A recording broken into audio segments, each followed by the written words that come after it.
Und? Haben Sie alles hinbekommen? Sie wissen, wie wichtig der Kunde für uns ist.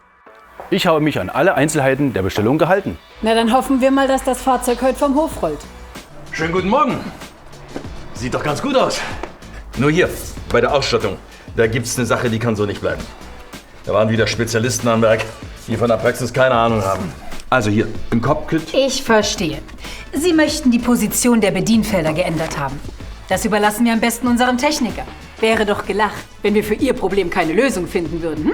Wir gehen in der Zeit in mein Büro und klären die Formalitäten. Vielleicht bei einem Tässchen Kaffee.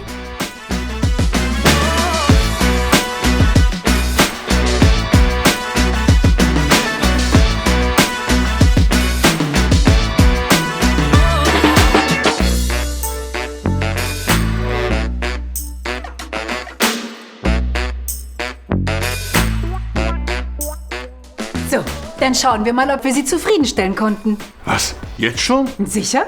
Überzeugen Sie sich selbst. Absolut perfekt. Saubere Arbeit. Da werden sich meine Jungs aber freuen. Wie haben Sie das denn so schnell hinbekommen? Ja, mit den Produkten von Mionske ist das kein Problem mehr. Geht schnell und ganz einfach.